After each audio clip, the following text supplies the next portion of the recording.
Welcome to another special episode of Rio Meets. I'm Rio Ferdinand, and this is the only place that you'll hear the biggest names, and I said the biggest, and I mean that, speaking about their lives, their careers in a way that you've never ever heard them speak before. So guys, we went big with the first one, Cristiano Ronaldo, so I had to follow it up with someone who's going to sit around him. And I had to go for another Man United number 7, the icon, Mr. David Beckham. After you enjoyed this one, make sure you go and find the chat that I had before with Cristiano Ronaldo. But today I'm really looking forward to catching up with one of my old teammates, a guy I shared many a change rooms with, a guy that was meticulous, he was an unreal professional, worked harder than most, but the right foot, man. I need to find out, who is David Beckham today in the game? Who does he see when he watches the game and goes, you know what, that might be a bit of me? The pressure is having your own boot. Imagine getting your own boot named after you almost. He owned the Predator for years. It was him. That's pressure, mate. I want to owning a football club. When did he even think about that? So there you sit, there's loads to get into him. Let's start the episode right now.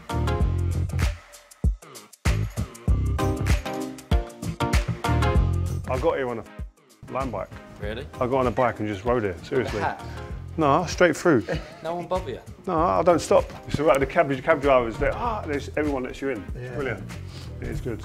Cruz the other day, he had 5 mates around his house, and I wake up in the morning, there's like 5 line bikes all out lying on the floor outside the house. I'm like, I'm sure that's not where you're meant to be. Bit of respect, isn't it?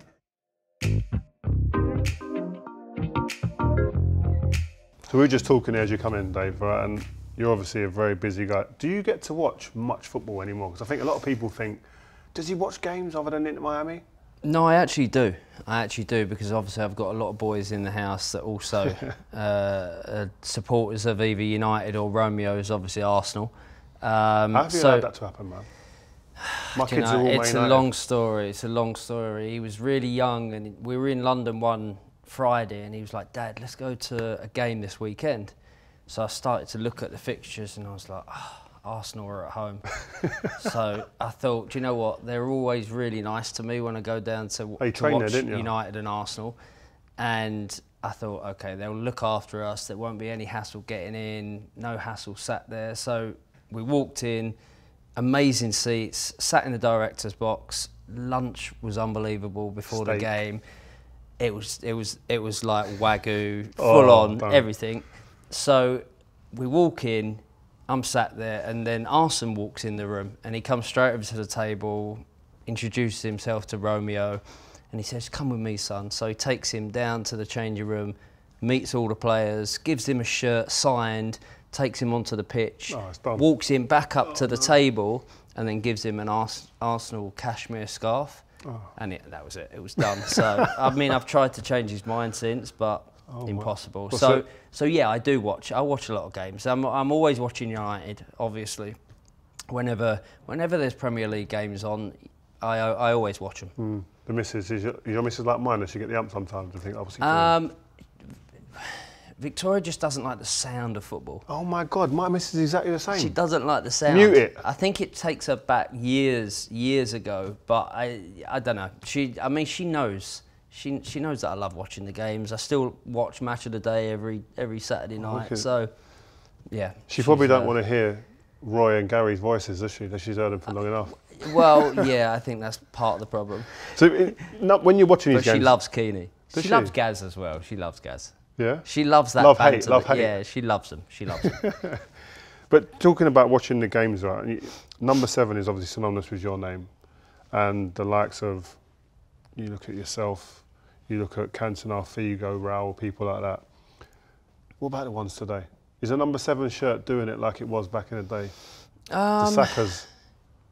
I mean, you look at Bukayo. I love him as a player. You know, I love him as a person, firstly, but I love him as a player, and everything that he represents as a footballer, not just on the field, but off the field as well. You know, he's trying to make a difference in many different areas, but you know that he's focused on his play as well, and that's what I love about him.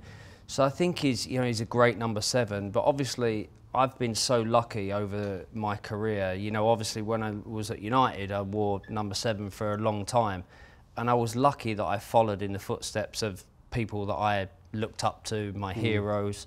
you know, someone like, you know, George Best, you know, someone like that, and then you look at, you know, Eric and Brian Robson. Brian Robson was a hero of mine, so, you know, to follow in their footsteps was always a dream of mine, and then obviously to wear it for England. You know, I never obviously got to wear it when I moved to Real Madrid, but I never wanted it at Real Madrid purely because it's Raul. Yeah, you know, yeah. no one takes that number 7 off of Raul, and I wasn't even going to attempt that. But the number 7 shirt has always been special to me. Talking of number 7s and Real Madrid and Man United, Ronaldo. You know, he's had an unbelievable career. You know, every team that he's played for, you know, he's you know, created a legacy for himself. So, you know, I think he's been incredible, and he's played for the amount of time that he's played for. So he's had an unbelievable career. You know, firstly, obviously with United, and then obviously going to Real Madrid, and obviously, you know, his career with Portugal as well. So, you know, it's an incredible career to look back on for him. It's crazy because we used to hammer him about the 7 shirt because obviously he took it, and he obviously know the history with you before. And we used to go like the real number 7s, Becks, you know what I mean? Come on, like, when he was having a bad time and he used to flip out. So you kind of inspired him without even knowing at times. And if we fast forward to today, you watch all the games and watch loads of players. Where would you play in today's game, do you think? Because I have this discussion with my mates all the time. The formations have changed a little bit. Where would you see yourself in today's game? I've always seen myself on the right or in the middle. You know, I've always loved the 4-4-2, simple as that, because that's the way we always played, and it's the way that really, you know, we had so much success. I know the game's changed, and, you know, I think that managers like Pep, I think, you know, he's created these systems and these players where, you know, you don't have a traditional right winger, but then all of a sudden he creates a system where actually it goes back to the old school time. But, you know, I always see myself as a winger. You know, I can never see myself as any other position, to be honest. And I always say, I play here and this is a player here. But is there a player in today's game that you go, that probably would be how I would be? A lot of similarities. I don't know. I suppose the game has changed so much. You know, I'm one of these ex-players that actually sits there and like just get it out to the wing and put it in. You know, that's really what I'm shouting at the TV for, because it's sometimes you watch games and it's screaming for that that kind of thing where you just want, you know, the boss used to turn around to me and say, sit on that line, and eventually the ball will come. Take one touch, you know, and I'm not one of these players, and I was never one of these players to run at players and take them on like Beckham and like there's other players out there. I suppose if there was one player where I look at and I think, you know, he's very similar in the way he delivers the ball, he's very similar in the way he crosses the ball or passes, it has to be Trent.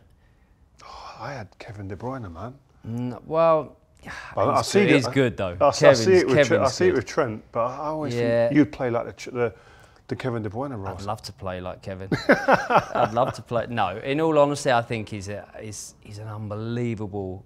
You know, his vision is unbelievable, and he's an exceptional player. But when I look at a player and I think I see myself in the way he puts the ball in what he sees, in the long balls that he plays. You know, he plays balls that some players don't even think about, and that's what I love about him as a player.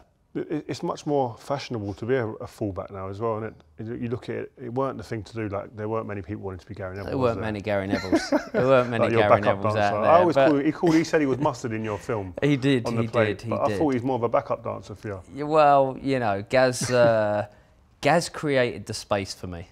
You know, that was unselfish runs, and he made a career out of it because we played together for so many years that he made those runs over and over again. And every now and again, 1 out of 10, I'd give him a ball, but it was very rare. How important is it to have a partnership like that on the pitch? Because I look at partnerships, everyone thinks like, I don't know, Cole and York or Bergkamp and Thierry, etc.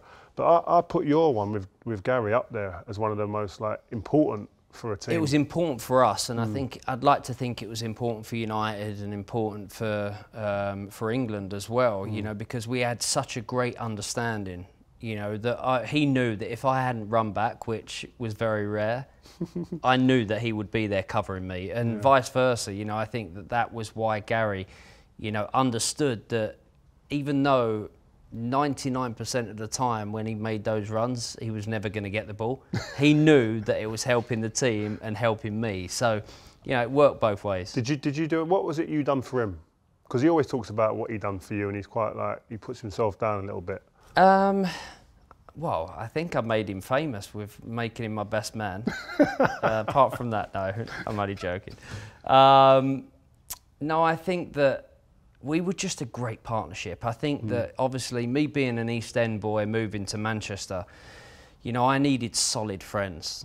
You know, I needed solid friends and solid teammates, and he was that person. You know, he really set the bar of professionalism, you know, and hard work. And I was lucky that I was like that. You know, I wanted to have that hard work. I wanted to have that professionalism.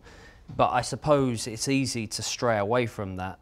Whereas with Gary, because he was one of my closest friends, because I knew what I had to do to be a professional at United and stay at United, I knew I had to follow someone like that. He must have pissed you off though sometimes. Because he does talk so much, doesn't he? Like, yeah, but he's always talked so much. He's always talked so much, and now he's doing it every day on TV, and everyone's seeing it. But do you know what? He's been unbelievable. For you know, he always talks about it. For a player that, you know, was a United fan through and through, annoyed most other teams that, you know, every time they played against him, but the fact that he is now loved by the whole country and for what he does, he's brilliant. I think it was, I used to love it, and I don't know if you did, but you wouldn't have at the time, but I used to love it when I used to see his argue sometimes on the pitch. Yeah. Because it was almost like you need to, in a great teams, you need people that are need that. You need That's to argue. what you need someone in your team that's going to pull you and not just say, oh, by the way, you miss your runner. Maybe next time, watch him. You need people like that. You were like that. Keane was like that. Gaz was like that. You know, but it wasn't just him. We had so many people and players in our team that if you messed up, you're gonna get it. You're gonna get told. And if you don't get told by the players, you get told by the manager. And that's really why we had such a good relationship on and off the field, because we could be honest with each other. You know, and Gaz was always there for me, you know, through difficult times, and vice versa. It's crazy because I was doing my other podcast with Owen Hargreaves the other day, Rio Presents, on the channel, and he spoke about coming to Man United and realising there's 25 sharks in the dressing room, and they're all feeding, they all want to be, but again, I said to that, yes, there are, but you do need that overarching figure to make sure that they cultivate a good working environment. I think we were lucky though. I think because you know, I suppose saying sharks is I wouldn't say it's the wrong word, but I will just say that, you know, we came into a United team and a club that were hungry for success. You know, you didn't have players outdoing other players just to get in the team. You know, you'd have players. We had a team. We had a real team of players that were supporting each other. That we were a team. Simple as that. Yeah, and that's what I realised when I first walked in. And obviously, I knew you and the England boys, Gaz and Scholesy and that and Butty before. But that's what when I walked in, the first thing I thought is like the togetherness here. Where does that come from? How does that? You were there before me. It comes from the top. It comes from the manager. It comes from the manager. It comes from the captain. But we were lucky. Yeah, we had, you know, when I first moved to United, you know, you had players like Brian Robson as captain. You had Steve Bruce. You know, you had Ince. You had Keane. You know, all of these strong characters. But actually, there was a lot more captains in the team than you realised, and that's really.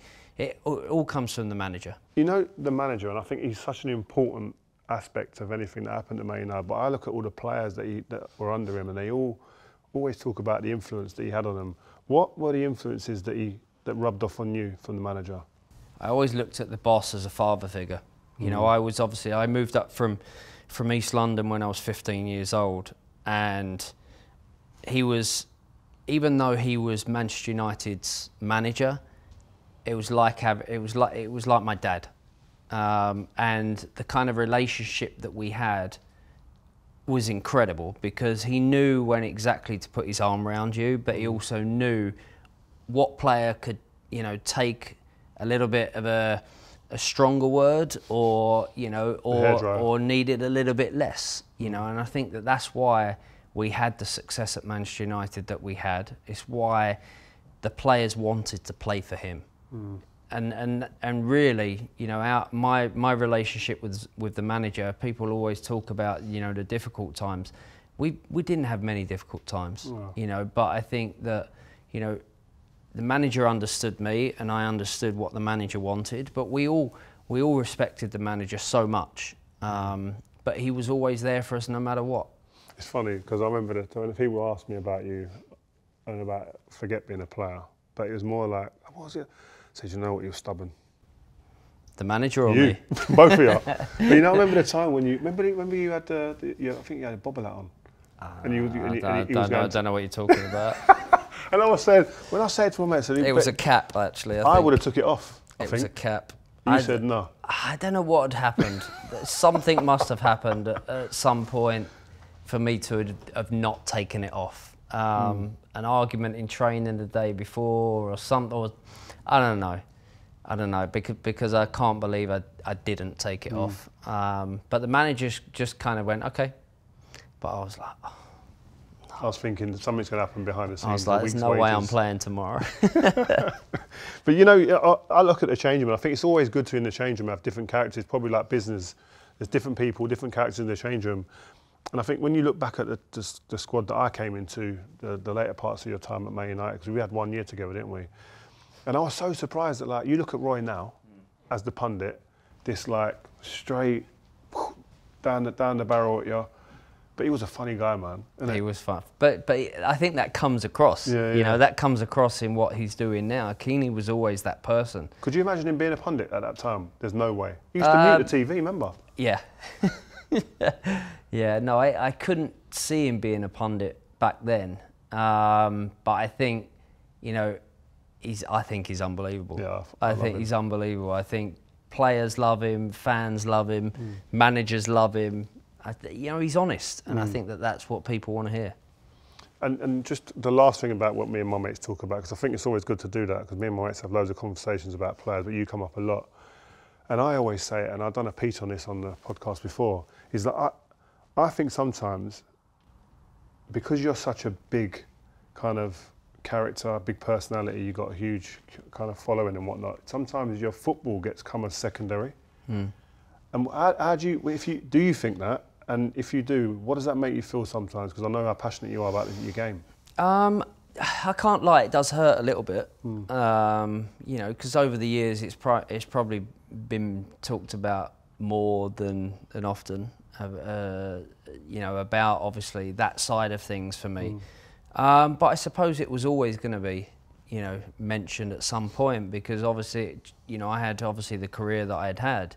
But then I had something outside of my football as well that, you know, wasn't as important as the football, but now it's what I do, you know. So I knew that at some point when I finished playing, I was going to move into the business side of things, and the things that I did, you know, during my career would help that side of my business, and it has. So I'm very lucky, but obviously I'd rather people turn around and say that he was a great player, you know, or a great person, or, you know, won what I'd won. But I think people are still starting to talk more like that. I think the documentary that I did, obviously recently, I think reminded people maybe of the player that you were the shit.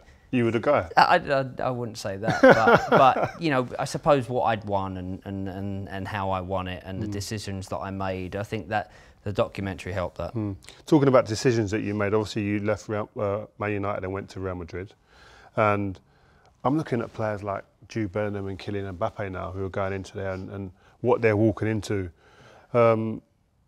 How difficult is that challenge going to a club like Real Madrid? You know, players like, you know, Jude moving to Real Madrid at such a young age, doing what he's done in his first season is exceptional.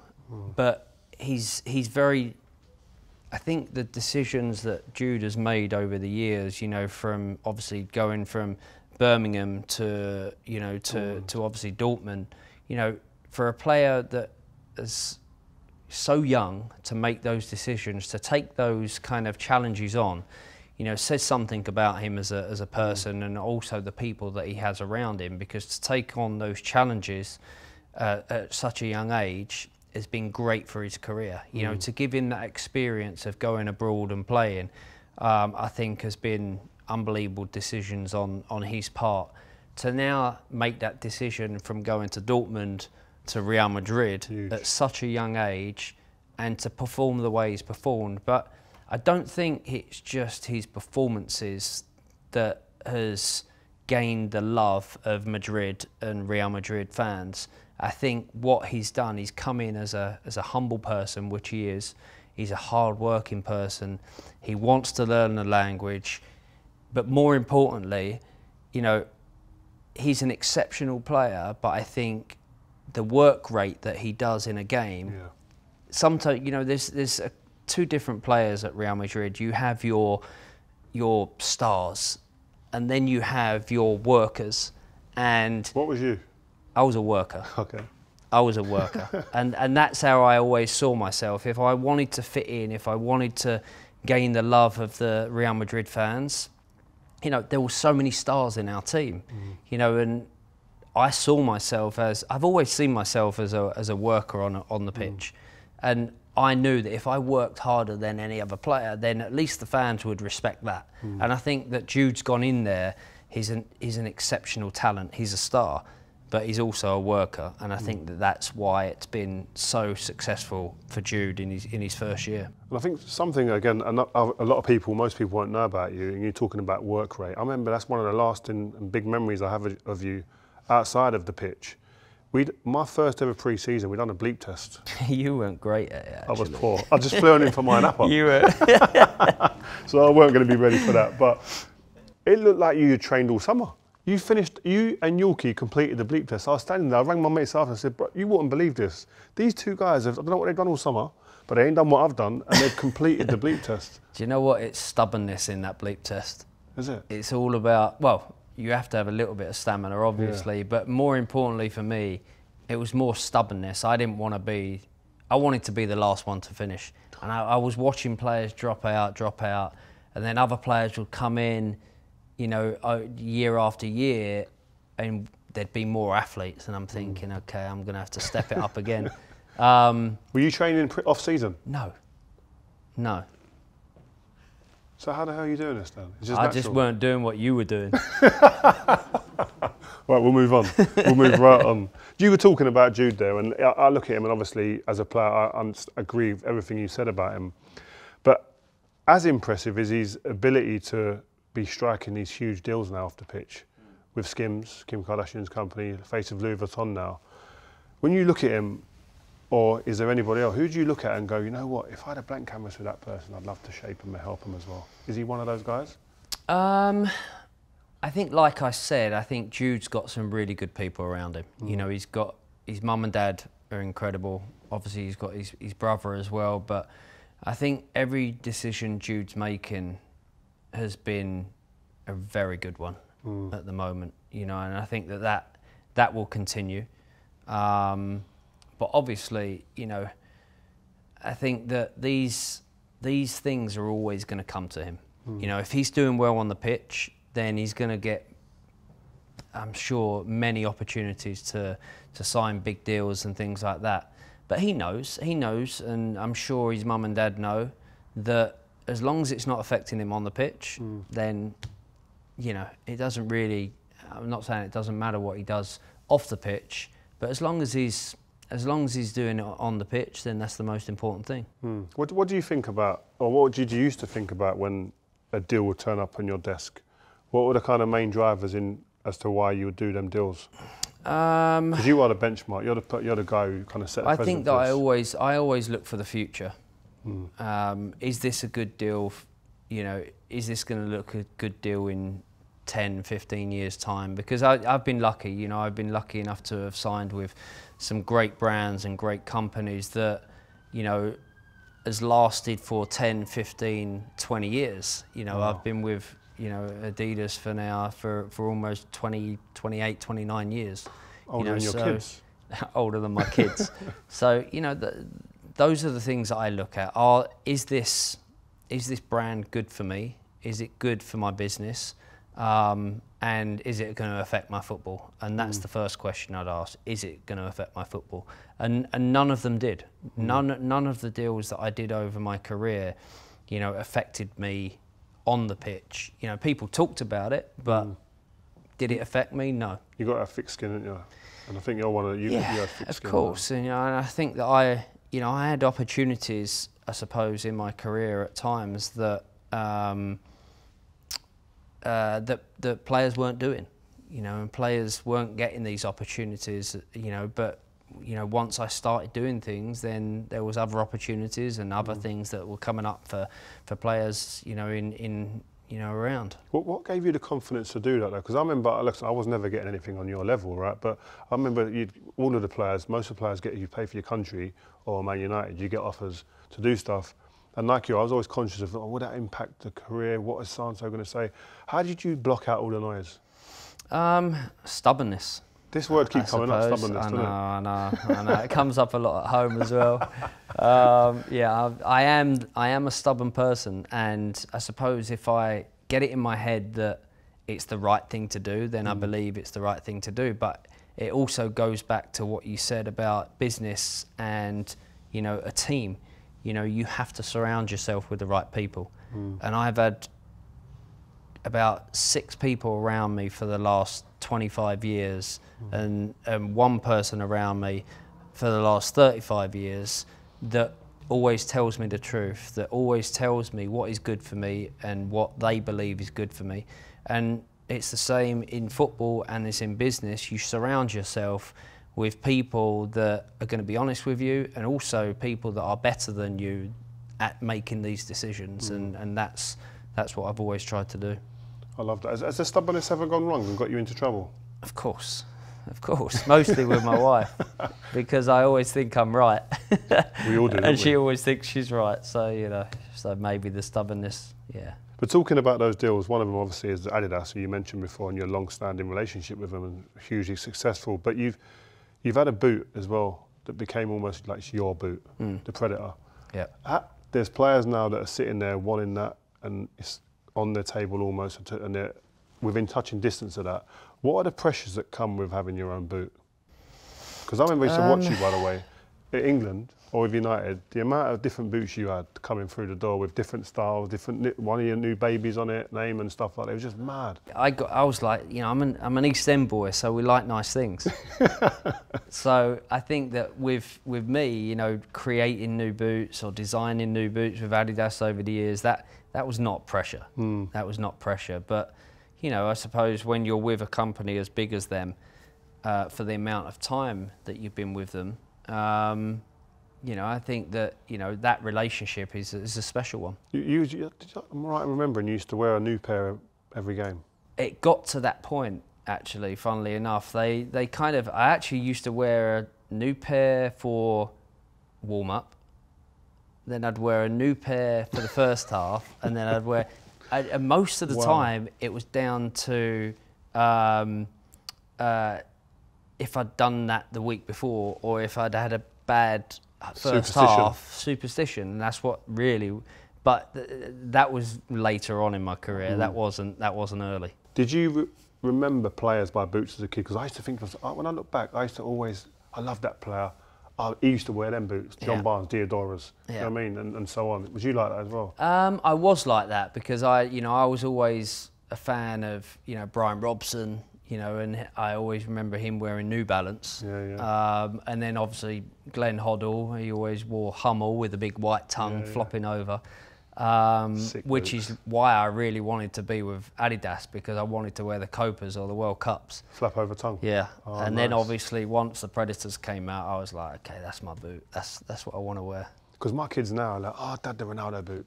Need the Ronaldo boot. Oh, it's I know. Mad, like, I know. Do you know what I mean? And we used to, well, I definitely used to have one pair, but when I was a kid, I used to have at least like one pair of boot for the whole year. That was it. Oh, there was no changing. No, there was no changing. That was a crime. No. How dare you ask? I know. You got a hole in it, play with it, didn't it? Talking about kids, and I have this conversation with a lot of my mates again as well about we've done well in our careers and we're doing different businesses now, and Well, you've got 2 boys playing. Yeah, exactly. Yeah. How do you go about instilling that hunger, that stubbornness, that drive, that determination that we had into kids that our kids are privileged? Well, I think it's very difficult.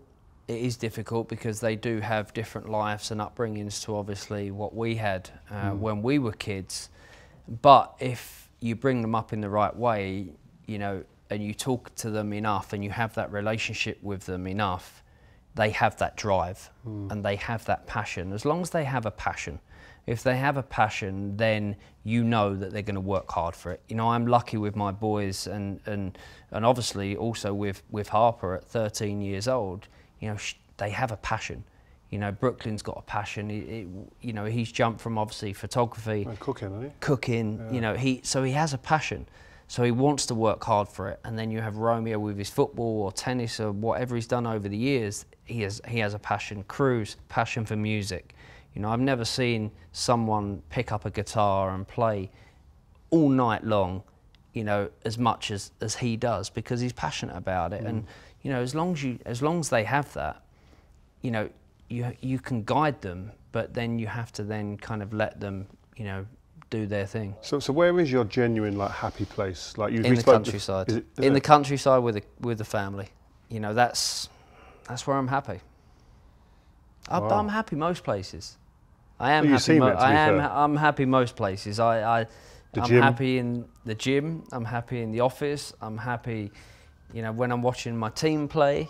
You know.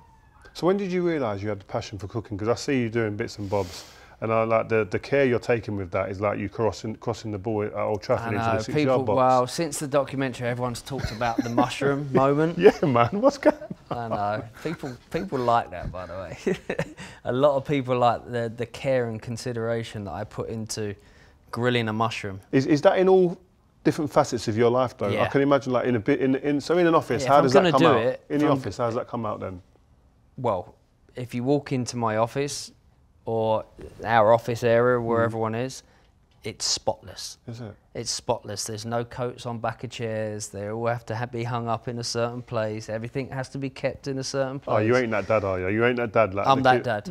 I am that. But that's, you know, I think if you're going to do something, you've got to do it to the best of your abilities. And that's the way I've always done things. And, you know, even with cooking, you know, I have to get it right. You know, I went through a stage last week when I was in Miami, and I all of a sudden, I was with Sergio Busquets, and we were talking about food, and we were talking about Spanish food, and he said, "Oh, I make a great Spanish omelette," and I was like, and I had it in my head. Has it got potatoes in it? Yeah, potatoes, eggs, and onions. Okay. And I had it in my head to perfect the perfect Spanish omelette, and I made for a week. I made a Spanish omelette every day. What?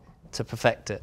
That's some obsessive shit, man. But do you know what? It all comes from my mum, really. It? You know, that's really where, you know, my mum used to let me cook with her when I was young, and then obviously when I moved to Manchester and I moved in my own house, you know, I cooked, and I love cooking. If you've got a date night with a missus, Yep.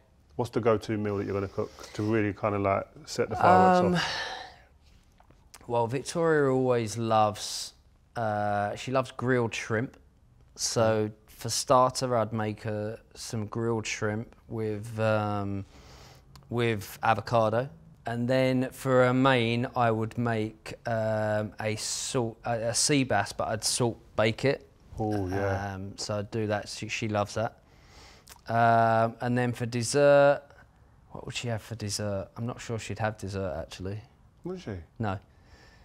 I'd always have No, dessert. so that's what I'd make for her, and then for me, I'd make a nice ragu with fresh pasta. I'm coming round for some food. I'm getting hungry now, serious.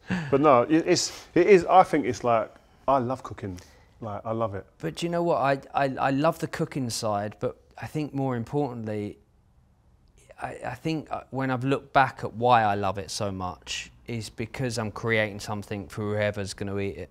And it's most of the time it's my family and my kids and my wife. And I love seeing their reactions to the food. And most of the time it's good reactions. But really, that's really when I have all the family around me. And that's what I love. But, you know, I don't just get excited about, you know, the Michelin star restaurants. I get excited about pie mash. I get excited about fish and chips. You know, I'm passionate about all foods. It's not just, you know, high-end restaurants. That's true. I met the kids in my house. They know when it's Dad's cooking because the reggae music's on and the red wine's out. And what's your favourite? What's your go-to? Lamb chops, seasoned nice, loads of herbs on it. Medium rare? Spices. Yeah, medium rare but crispy. Okay. Yeah, on the outside, and then I'll have. I'll probably do some rice. And I'll do a nice little, gravy. Okay. I was going to say juice, but gravy, yeah. Bit of bisto. Nice. Bit of bisto. Yeah, bisto's a part of it, but then I'll add some little Caribbean flavours in there and peppers and stuff. I'm getting hungry, man. Let's move on to one of your other passions. You bought a football club. I know. Like, that is just mental. Did you ever imagine lacing up your boots as a kid? Was you thinking about buying a club? Because everything you've done in your life seems quite strategic. I wouldn't say it's something that I dreamed of as a kid, but it's definitely something that I thought about as a young player, or dreamed about as a young player. You know, I always wanted to own a football club. You know, I never had aspirations of being a coach or a manager. You know, I just didn't think I'd be any good at that. But I wanted to own a club. I knew I'd think I could be good at that, and that's what I always wanted. And obviously when I moved to America and I had the opportunity to own a team at the end of, you know, my time at the Galaxy, I snapped it up because I knew that that's what I wanted to put in the contract, and they gave me it. Is that the best deal in football history, that deal? It's got to be. It was a pretty good one, to be fair. It was a good one. I don't think they'll do it again. It's like Jordan, you're messing it up for everyone else. I don't think they'll do it again, but you know, I was very lucky, and then, you know, it was all about picking the place, you know, and obviously, for me to have played in LA for 6 years and obviously travelled around America, you know, obviously Miami didn't have a team. They had a team back in the day, but they didn't have a team at the time. And I always loved Miami as a city. I hadn't spent much time there, but I knew the passion of the people. I knew the diversity of what Miami had. And I knew that in the future, when we had a team, I wanted to be able to attract, you know, some of the best players in the world. And when you're living in Miami and you've got that lifestyle, that's an important part of it. It's an important draw for players around the world. And I think that's one of the reasons why I was, you know, I had a great time in LA. Because it was a great city. It was a great city for the family. You know, the kids had an amazing time. Victoria loved it, and we were welcomed with open arms. So, you know, that putting all of that into, you know, what I wanted and my vision. You know, I learned from managers like the boss. I learned from things that he'd told me over the years. I went to him and asked for his advice on, you know, how he was going to him and saying, "Listen, buddy, I went to him once and said to him, you know, how I'm starting this team. How would you run it? How would, you know, your philosophy? I want to learn from you. Can you?" And he sat me down for a couple of hours and he told me, you know, what I should do and what players I should be looking for and how I should run the academy. And that's really what I've tried to do. And then I also learnt from people like Florentino Perez, you know, because, you know, with Florentino, he has this crazy vision of always bringing the greatest players to the club and building this unbelievable stadium. And, you know, with what the boss told me, the boss was like, okay, the academy is really important. So when I first moved to LA, I turned around to the commissioner of the league and said, how many academies are in the league? He said, none. And I was like, how is that possible? Where do the players come from? He said, well, there just isn't. I said, okay, for longevity and the future of this league and the future of this game in this country, academy systems are important. I was brought up in one, you were brought up in one, you know how important academy systems are. You have to have one in each of the clubs in the MLS. Now, every one of the clubs in the MLS has that academy systems, and all of these young players that are coming through, you know, they're all coming through this academy system, and that's not just good for the game, it's good for every MLS club, but it's good for the future of the country in America. You know, to have all of these players coming through, you know, from local areas is such an important part of it. And as much as I love seeing the players and the team that we have created at Miami, you know, obviously you've got Leo, you've got Sergio, you've got Jordi Alba, you've got Luis Suarez, but when I see them passing around the pitch and all of a sudden they pass to Benjamin Kramashi, who has come through our academy from a young kid and is now playing with these players, that makes me proud. That makes me proud, and it's such an important part of the future of the game there. So yeah, it was a great deal. It's been a lot of work, and it's been a huge challenge for the last 12 years now. But you know, being able to arrive in our stadium and see the players that we have and the success that we've had so far, you know, on the pitch and off the pitch, all the hard work has been worth it. You mentioned talking to the commissioner. Is that actually you, David Beckham, talking to the commissioner, or is it one of your team? Oh no, it's me.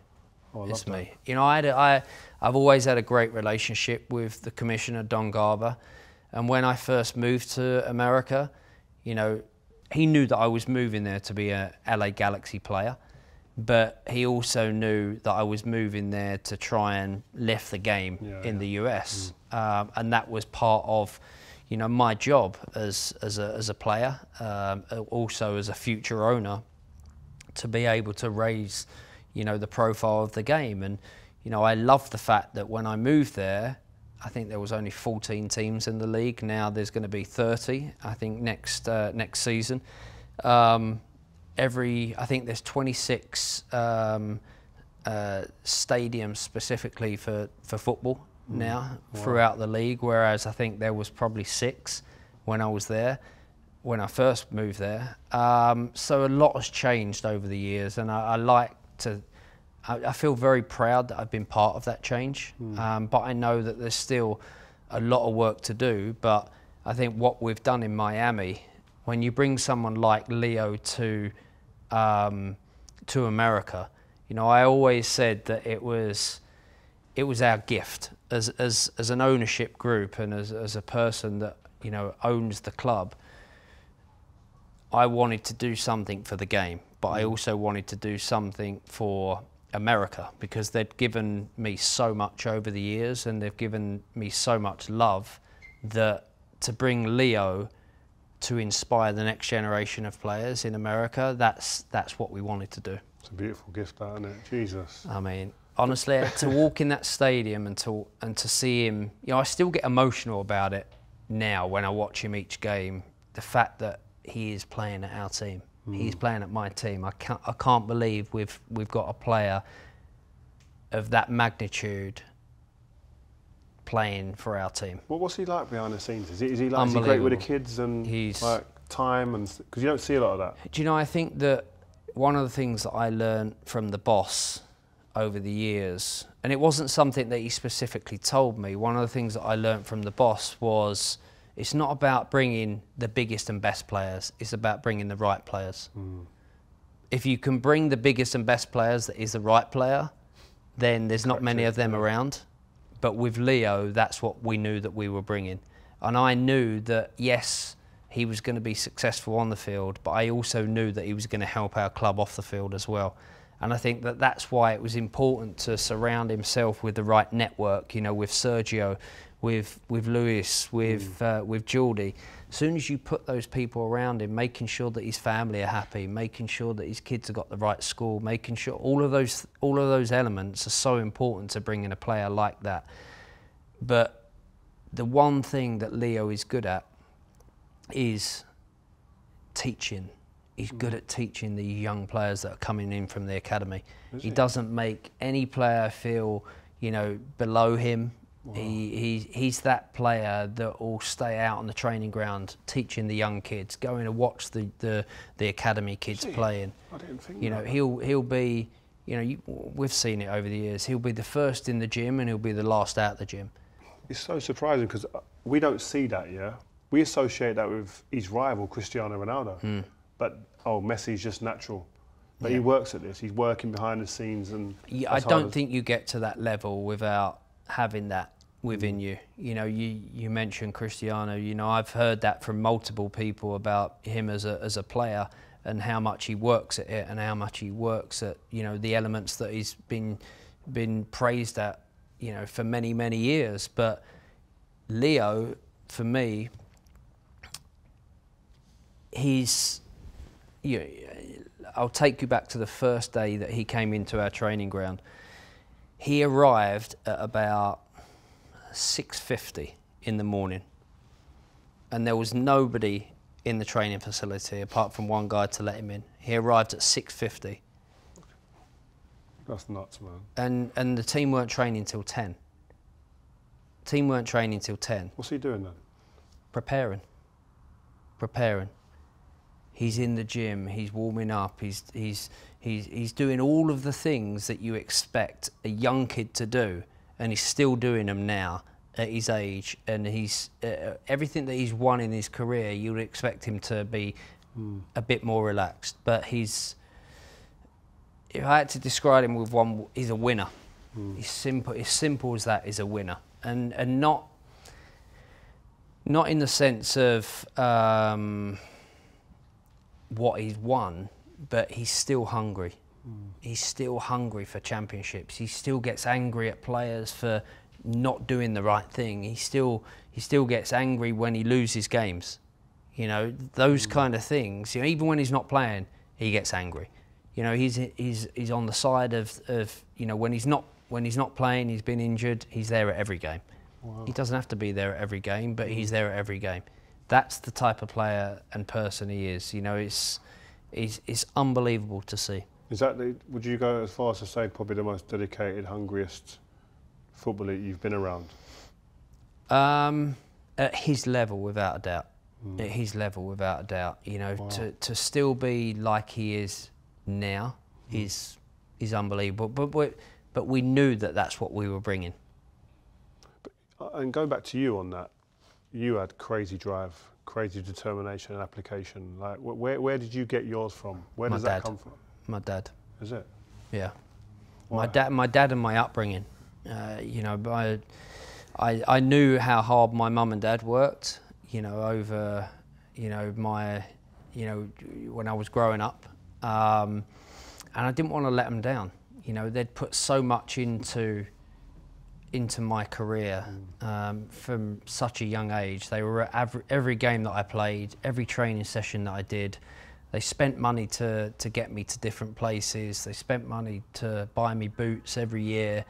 You know, I never wanted to let my mum and dad down, and that's really, you know, my dad, you know, used to come in at 8 o'clock at night, and he'd come straight out into the garden and play keep up with me. You know, or take me over the park. You know, those are the kind of things that made me kind of work harder when I was a young kid.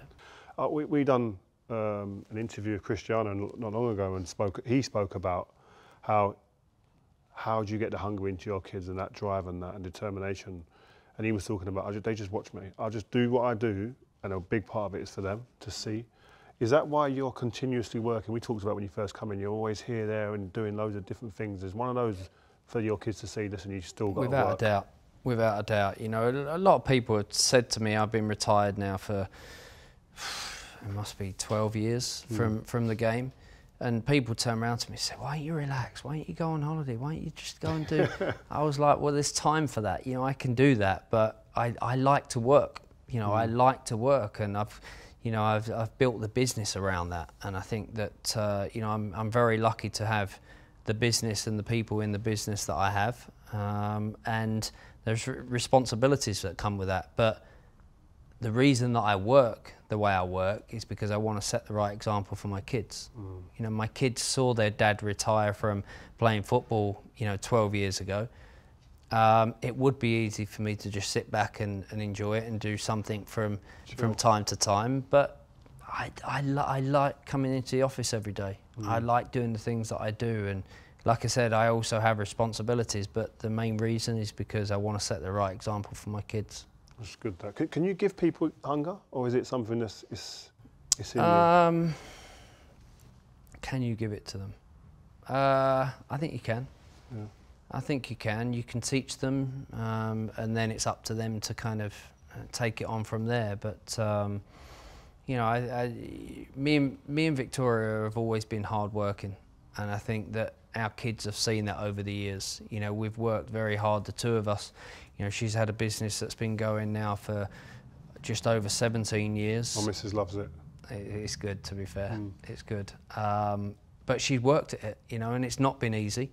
But, you know, the hard work's starting to pay off. You inspired me in terms of ownership. I've had quite a few different people come to me with big consortiums, a lot of money, never at the right time.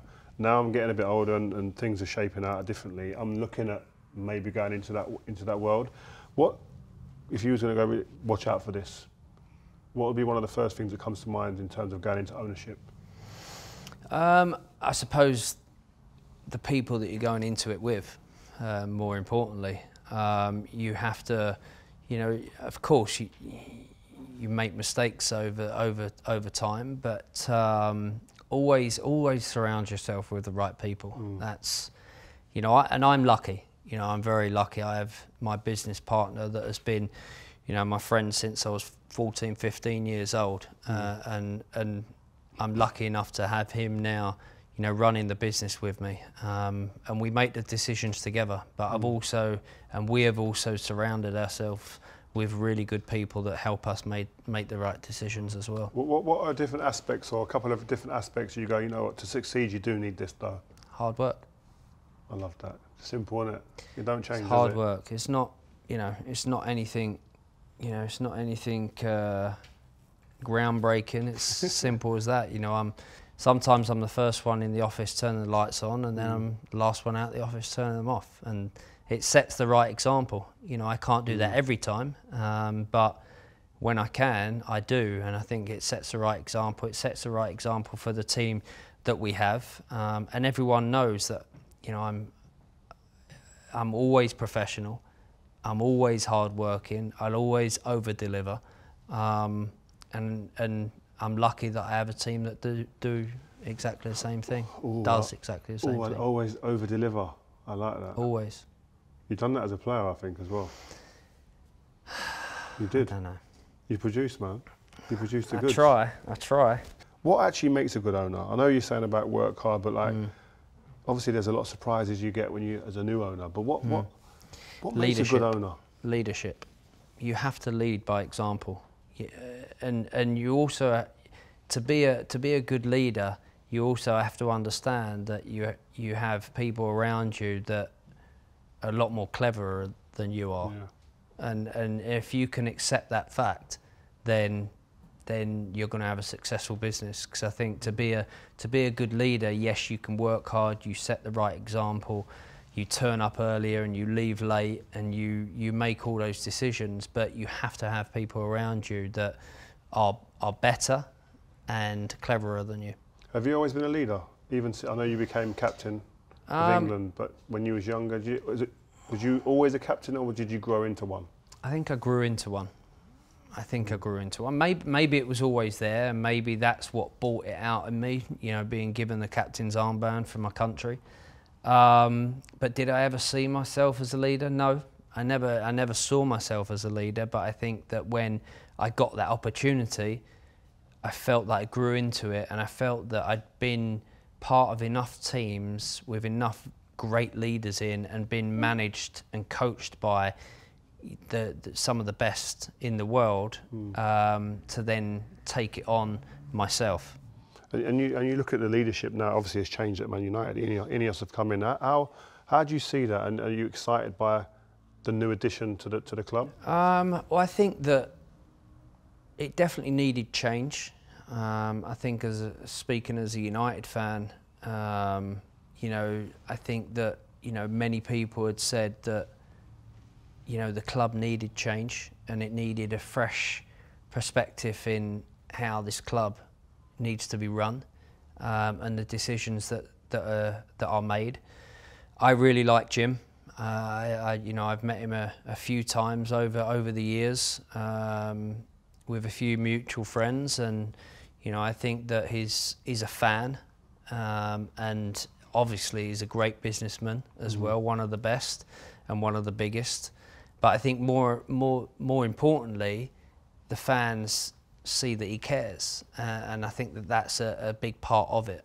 I think obviously the fans had lost faith with obviously the leadership over the years, and obviously seeing Jim now come in, I think that they've seen that, you know, he really cares about, you know, what he wants to do and what he wants to create. So, you know, hopefully, you know, things will change, but these things take time.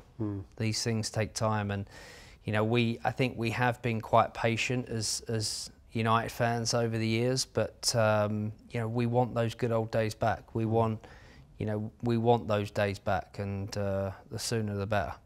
Just finishing on leadership, and I think there's always tough decisions in leadership, and going into business, you probably sometimes don't consider them a lot, but you had a tough decision in actually sacking one of your best mates in Phil Neville. Yeah. How does that feel? How do you approach that? And then how do you come up? Is Gary Neville ringing you going, listen, this is how you do it?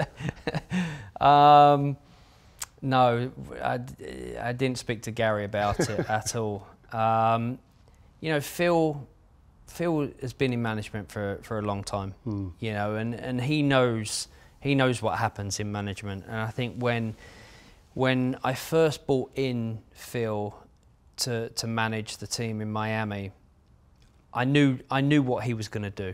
I knew he was going to steady the ship. I knew that he was going to bring the work ethic that I'd seen over the years, and he's kind of, everything had to be perfect, you know, with Phil, and he brought everyone together, and he changed that club overnight. You know, what the work that Phil did was incredible, but Phil knew that it's. And he said the same. It's, you know, if I'm not getting the results, I know what's going to happen. And we're close enough to have that conversation. You know, when he first came in, I said, Phil, I don't want this to affect our friendship. He said, I get it. He said, it won't. He said, when the time's right, if it's right, we'll both know. And we had a very sensible conversation, and, you know, but I will never underestimate what he did for the club. You know, for those couple of seasons, he was unbelievable. You know, his coaching staff and everything that he did, you know, at the club was incredible.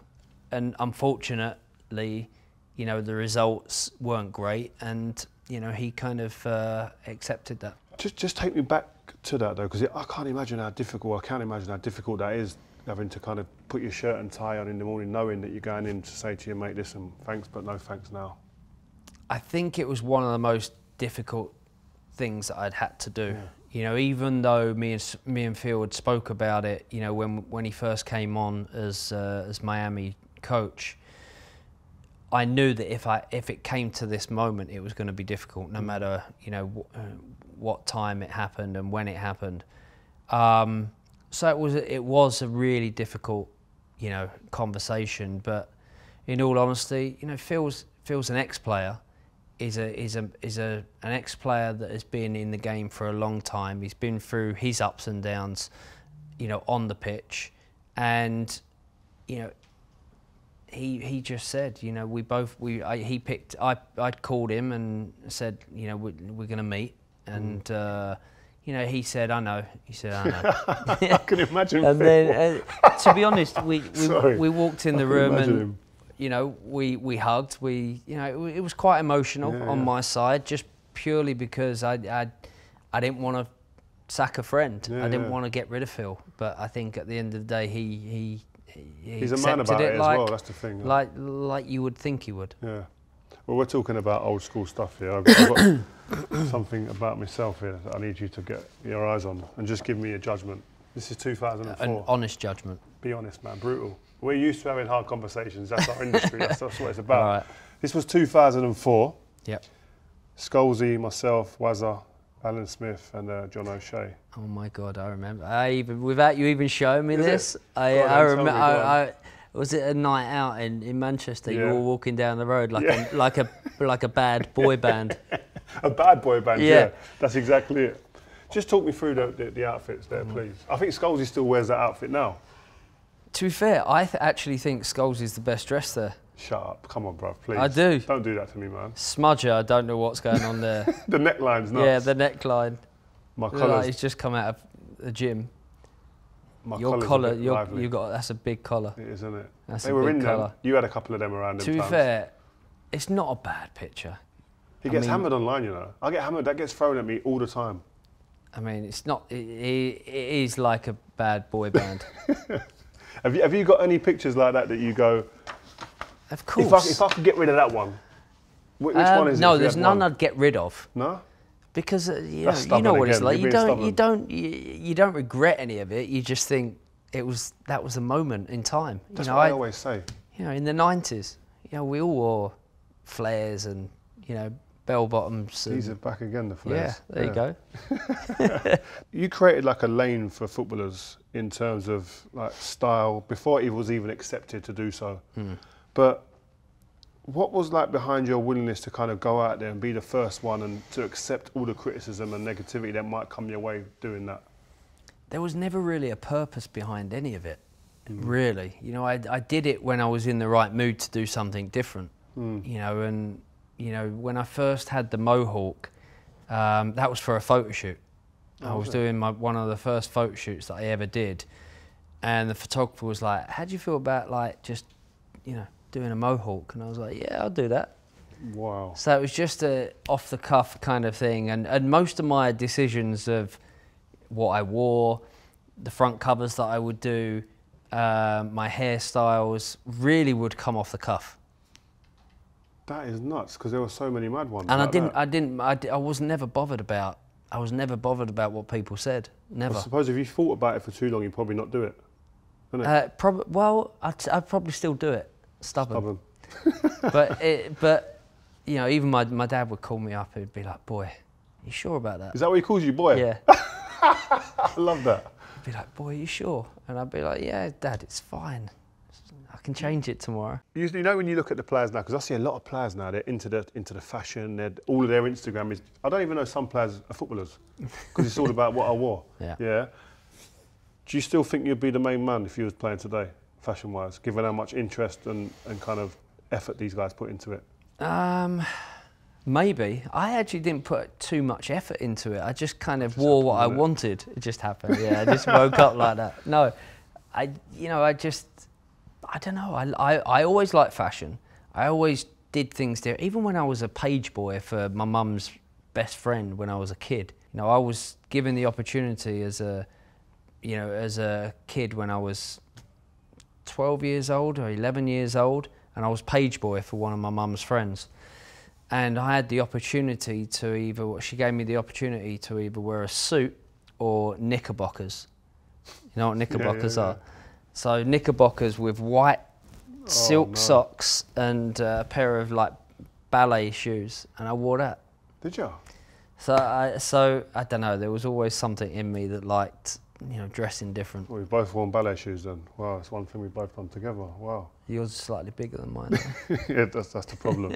if I was going to go, like, give me a top couple, 2, 3 players now, dress-wise, style-wise. I know more basketball players than footballers and their style. That's because they do the runway almost on the way into the games, and it's a big thing, isn't it? It's a big thing. Barcelona have stopped that. Barcelona were doing that before. Yeah, they stopped it. Yeah, funnily enough, our team, started doing it a couple of times, and I stopped that. What? What? The man about fashion, the man who broke down all the barriers. Yeah, but we weren't winning games at that point. That's the key. See, that's We what, weren't that's winning what I'm games. like. That's like, I don't want you. If I'm an owner, I don't want to see you on social media if we're 7th or 8th. That's exactly what it was. I don't want to see you coming in different fits every day. If we're top of the league and we're winning, by all means you there can you do go. that. To a point. Yeah. Yeah. I can't believe that Mr. Fashion said there's no fashion going on at my football club. That's nuts. Well, they can still do it. They just don't want to see it on social media if we're actually losing games. All right, listen, it's been a great time talking to you. But the last thing I'm going to ask you, I can't let you leave this room without speaking to you about some of the best players you've played with. Yeah. I want you to give me a 5-a-side team of the best players that you've played with. Okay. A little bit of a background on them. No goalkeeper. No goal. I was just about to say, can I not have a goalkeeper? They're not really footballers, are they? Okay, no, not at all. Okay, I would have to say Roberto Carlos, because he can play in defence and attack. He used to play more attack than defence, to be fair. And then I would have to say Maldini. Oh, did you play with him? Yeah, Milan. Milan, oh yeah, raw. Paolo. I thought I had a chance to get in the team. And then, actually, I forgot about you. Oh, right, okay. And then I would say Zizou. No, so give me something that you haven't spoke about him. Like how was he this good? Like what did he do at a moment where he's one of the, not just one of the greatest players that I've ever played with, one of the hardest trainers, and also just cool. He's just cool. You know, without trying. You play him a ball anywhere on the pitch, any height, any level, any speed, he'd bring it down like it was just one of those things that he does. And he's got possibly one of the best headbutts I've ever seen on the pitch. To be fair, people literally used to turn up at the Bernabeu to watch him just control the ball. That's it. That's it. Because it was like it's like watching a ballerina. Just the way he plays is so elegant. Everything about him is elegant. I've met a lot of all the best, all the greats. I've met them. Yeah, the ones that are still here. He's got a different aura, isn't it? Yeah.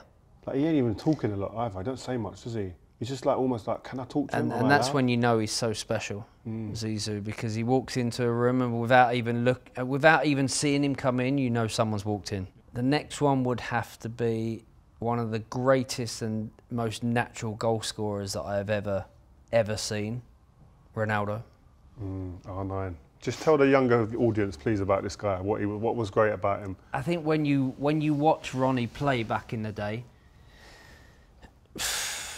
I mean, he's electrifying on every level. One of our first training sessions was in Korea, I think, or China. I'm not sure where we were at the time, and the ball had just been played across to him, and all he had to do was put it in the goal. And as he's played across to him, I'm trying to defend it. So I've slid across. And as I'm sliding across, I thought he was just going to play it first time into the goal. And as I'm sliding across, he just puts his foot on the ball. And as I'm sliding past, he just watches me like that with the biggest smile on his face, and he just taps it in. And I was like, oh, God. Wow. So yeah. So what was he like on a night out? Don't know. Never went out of him. Don't.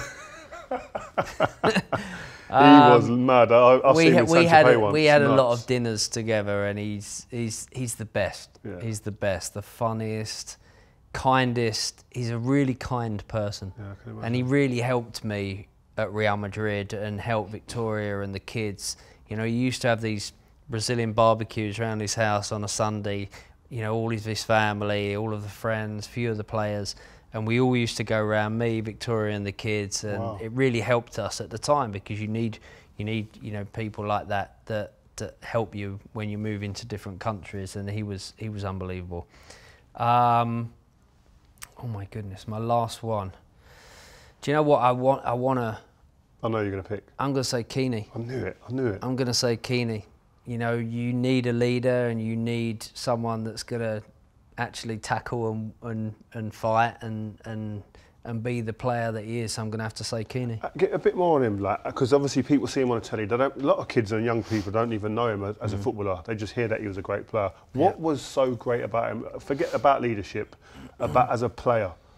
You know what? He took no day off. And I don't mean in the physical sense of having a day off. I mean, every single day that he stepped on that training pitch, he wanted to win. Whether it was at the keep ball game, at the heading game, he inspired us every single day because he came in with that mentality, and we all knew that that's what we have to cope with. That's the level that we have to reach, and that's why Keane was who he was, because he was a winner, and he was hungry, and he always wanted to win. Well, Dave, man, that's quite possibly the greatest five-a-side team I've seen assembled. It's not bad. So I'll be on the bench. Me and you can be on the bench. I'll take that right now. I'll take that. Listen, thanks for being on the pod. Really Pleasure, appreciate mate. your time, man. Pleasure. Thanks for having me on. Top man.